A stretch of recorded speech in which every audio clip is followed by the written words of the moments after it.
And this is a habit I started, I think, after me, like, going around in circles for 5 years and failing. And that is to set some annual goals. So I do that for my personal side as well as my business side. So on the personal side, I will look at things like me personally. So that's my weight, what I eat, my sleep, meditation, exercise. So really health and wellness. Health and wellness. So really like getting very precise. So for example, my goals is like, I lost 25 pounds last year and I want to do that again. So I want to go from 205 to 180 pounds. So that's one of my goals. And I have very specific ways of doing it. I use intermittent fasting, which means I don't eat for more than 12 to 14 hours. Plus, I watch what I eat. So I watch the calories. That's my strategy. It works. And I'm very clear on how I'm going to do it and what I'm trying to achieve. And if you were to take 25 pounds and divide it on a monthly basis, that's 2 pounds a month. I think I can do that. So doesn't mean every single month I'm going to hit it. Some months might be 3, some months might be 2. So have very clear goals. On the business side, I'm very clear there as well. In my business, I run Equa, which is a marketing company. One of my main things I have to focus on is retention. What percentage of my clients are staying with me each year? And I'm proud to say that number has been 95%, which means we only lose 5% of our clients a year. So I have a person responsible for that metric. So he knows it. That's his goal. His goal is to maintain our retention at 95% or higher. If that's happening, we hardly would have to talk. Everything is going well. He knows what he needs to do and he owns it. And because he owns it, he has the complete freedom to go ahead and accomplish it the way he wants. Similarly, I might have different goals for different things I'm involved in or different things that I think are critical for my business.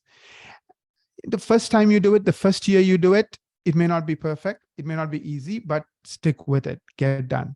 Second year, you'll get better at it. Second year, what I do is I also reflect on my goals from last year and I mark the wins, meaning, yes, I hit it out of the ballpark. That's a green. Oh, I made significant progress, but I may not call it hit it out of the ballpark. That's a yellow.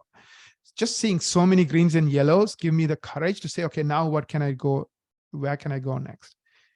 So that's my first tip, Gary.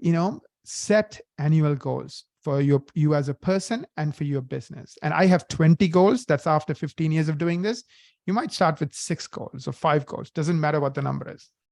Yeah, this is music to my ears, Naren, because as you know, as you've gotten to know me, I'm OCD about goals. I think if you look up goals in Wikipedia, you'll find my picture. And I am truly OCD, whether it involves my running and triathlon competitions or how I run my business.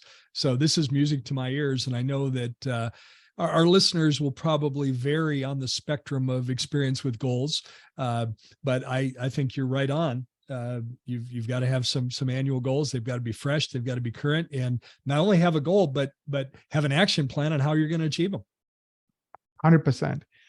On the goals front, 2 other points. I also have goals regarding my key relationships, like the relationships I have with you, Gary, my relationship with my wife, my kids. So I have very specific goals. Now, they may not be like numbers or action, but like, for example, my mom, she's 86.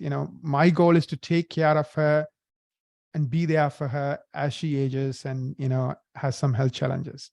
So it's not like, oh, I'm going to spend 3 hours every week. It's not that kind of a goal, but I'm very clear on my intentions. What's my role? How am I going to come through with my in-laws? The goals allow you to have a very intentional life, don't they?